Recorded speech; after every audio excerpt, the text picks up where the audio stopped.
Media bias. My good friends, the liberal galactic media is at it again. They never stop. Now they're trying to convince us that Hoth is melting. Well, that's crazy. Just trying to scare us. Everybody knows it exists, but today I'm going to show you an example of it and then talk a little bit about why it exists and what we might be able to do about it.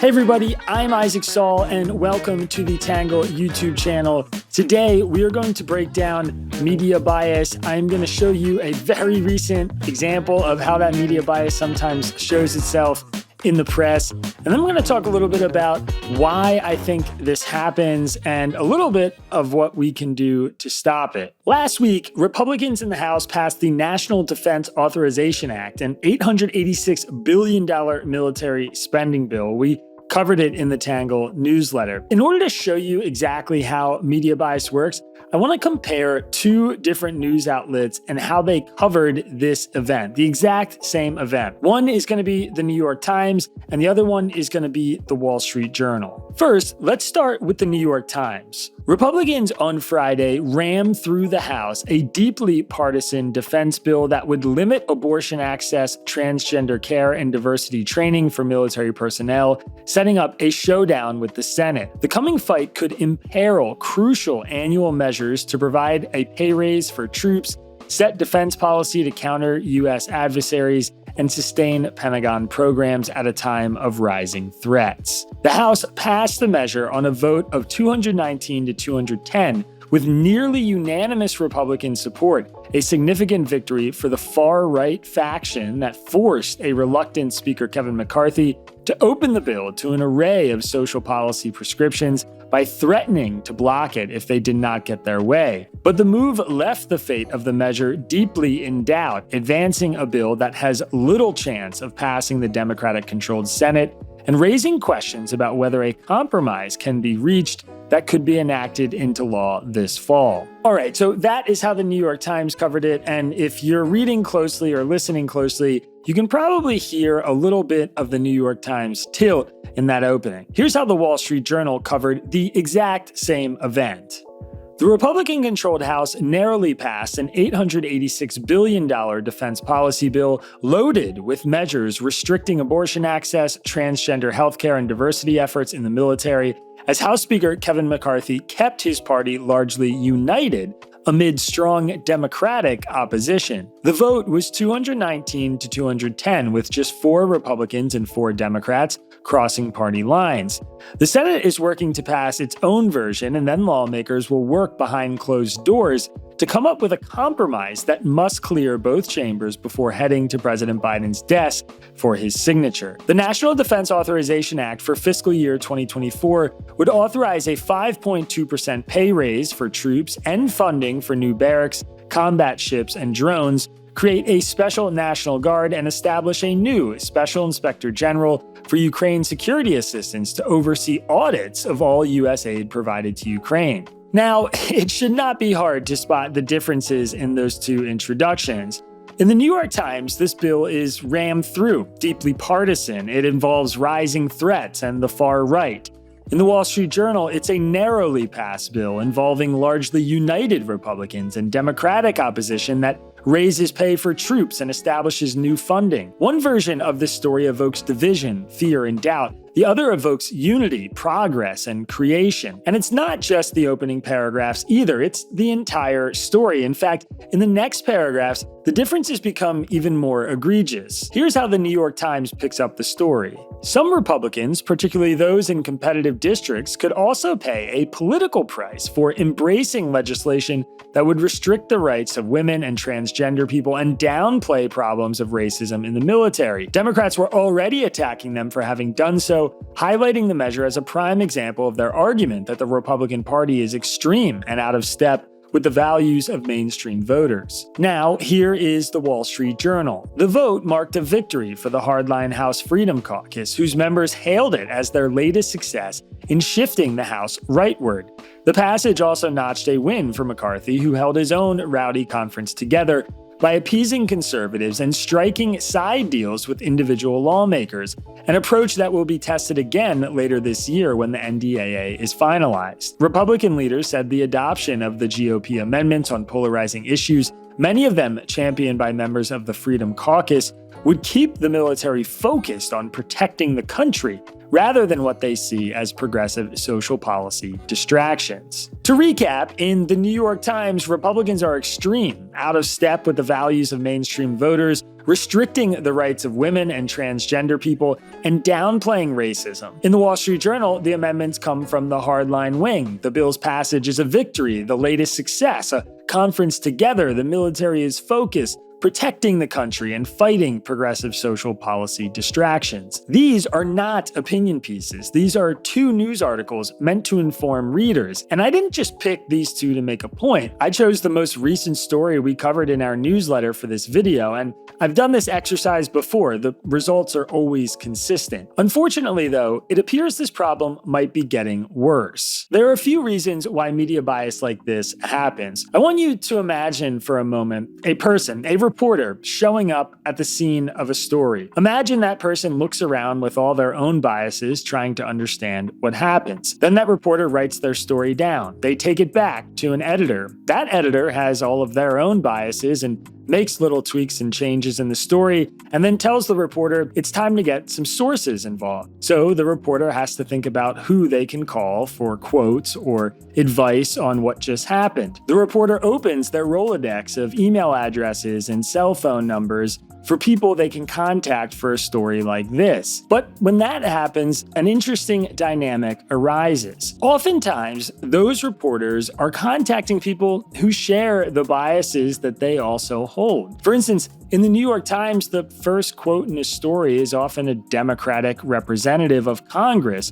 or it's somebody with left-leaning politics representing a left-leaning organization. Reporters will use that person to frame their story with an introductory quote. Sometimes this might be intentional, but oftentimes it's not. It's just the reality of the fact that more conservative reporters have more conservative contacts in their social circle and more conservative contacts as their sources for news articles they're writing. And the same is true of liberals. So if you are imagining that person showing up and witnessing a story that they're going to write about, then passing that story to their editors, then adding quotes and information for their editors to approve, at every level of the process, their story is being biased by either their sources or their editors or their own view on how the world works. This is a problem that is incredibly hard to avoid, but there are a few things that newsrooms could do to improve the balance in the content that they're putting out. They could start by seeking out stories that they might not normally cover. One of the most pernicious forms of media bias is simple story selection. For instance, Fox News is far more likely to cover an unauthorized immigrant who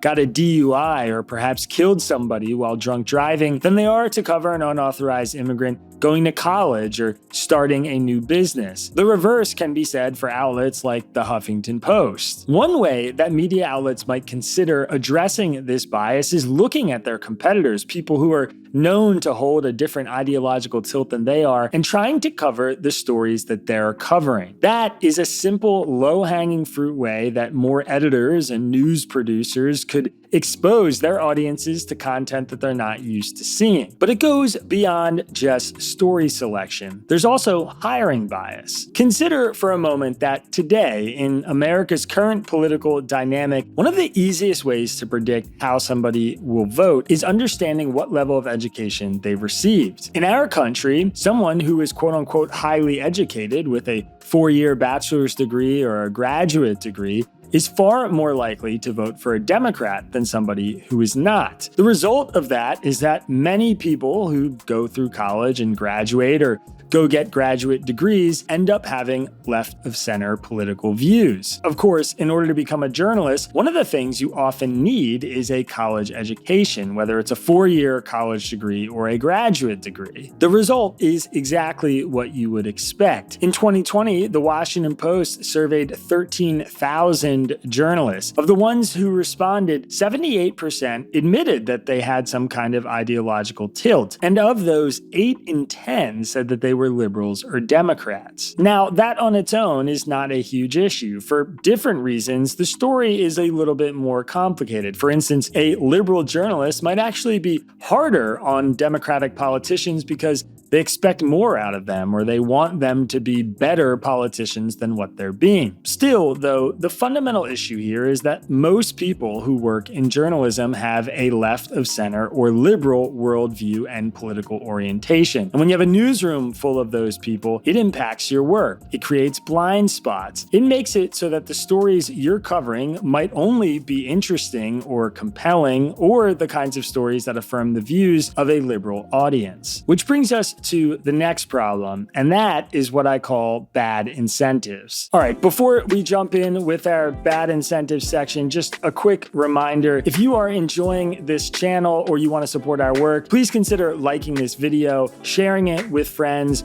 or especially just pressing that subscribe button. Every little thing that you do teaches the YouTube algorithm that you guys like our work and want more of it, and it helps us get the word out about what we're doing here at Tangle. One of the biggest issues that we have in media today is what I will call bad incentives and a broken media model. Right now, the easiest way to build a successful media company is to be extremely partisan. If you want to draw attention to your news, you can make your headlines sensational. You can feed a very specific audience the kind of news and opinions that only reaffirm their prior beliefs. We see some news organizations already doing that. Fox News is a great example. Let me be very clear here tonight. This is a big deal. Number one, all of us, all of you have been lied to by Joe Biden and the Biden administration. Law and order is nearly extinct in liberal cities. Take San Francisco, where even more businesses are being forced to pack up and leave. You might as well put the president on a milk carton because Joe Biden is nowhere to be found. Because Fox News is the lone conservative-leaning American television station on cable TV, it tends to overcompensate. If you watch Fox News for an entire day, most of the stories that you'll see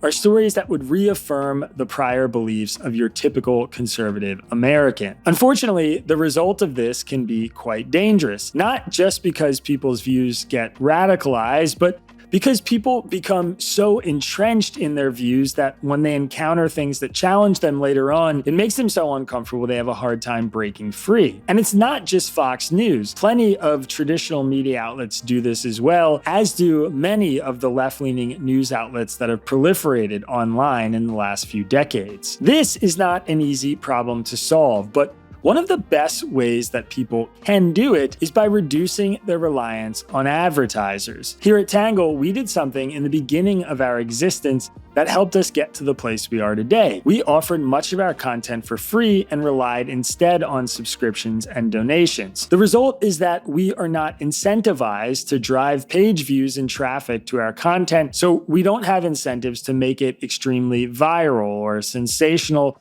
or especially extremely partisan. It also helps us when we need to publish something that's a little bit controversial. Rather than worry about touching a third rail in today's political climate that could lose us our advertisers, we are only committed to you, the subscribers, the people who read and consume our work. And unless there was a mass exodus of subscribers,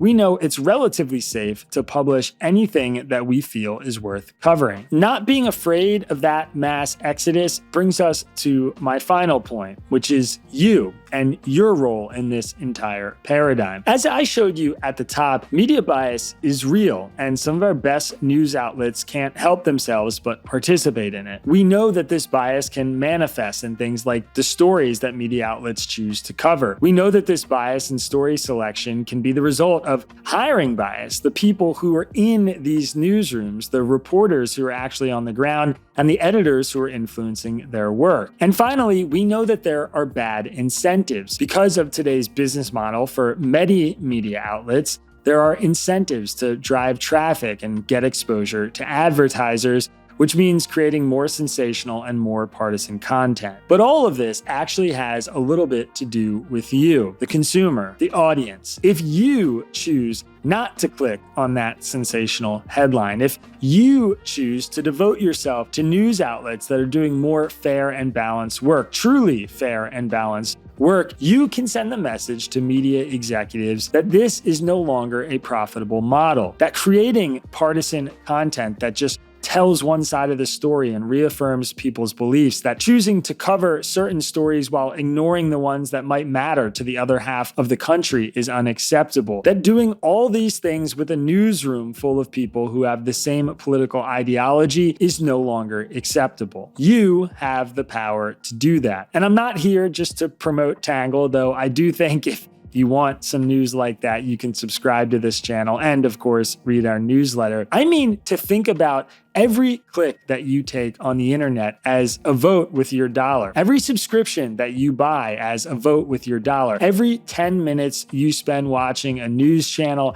as a vote with your dollar. You have the control to help reshape this media ecosystem just as much as I do and just as much as any other journalist does too. So I hope you'll keep that in mind as you peruse the World Wide Web and as you choose which media outlets to support, which news to consume, and which journalists to follow. All right, everybody, that is it for today's main story. Before we get out of here, I do want to address a comment that came in on our UFO video from a couple weeks ago. One viewer wrote in and said, quote, "One of my best friends had a dad who worked at Wright-Patterson Air Force Base, and he told me that they have an alien spacecraft that he has been studying because it was crafted to avoid radar. That was 1980. I really had no reason to disbelieve him. I've repeated this to everyone important to me. It's just a matter of time before this information is made public." So regardless of whether you take this comment seriously or not, or regardless of whether you take aliens and UFOs serious or not, it did raise an issue that I wanted to address from our video on UFOs a couple weeks ago. A couple times in that video, I made references to David Grush being one of the first people to ever come out and make some of the claims that he made. And the truth is, that is not the best framing. Grush is maybe the most credible person who's ever made claims like this, but as this comment shows, there are actually a lot of people throughout American history who have alleged to witness some kind of extraterrestrial aircraft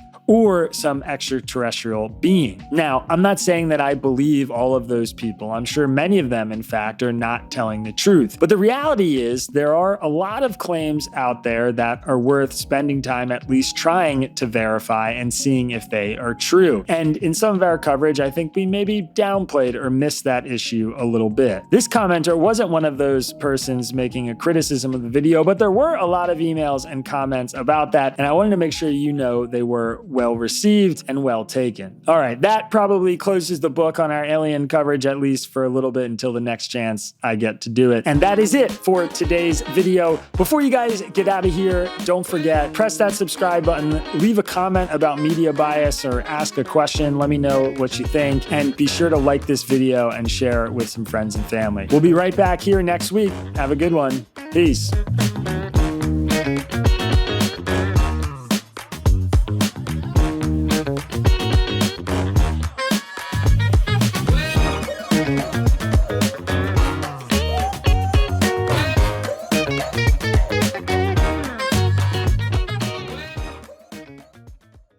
Good morning. My name is Isaac Saul. Yada, yada, yada. I just want to see if this mic is good.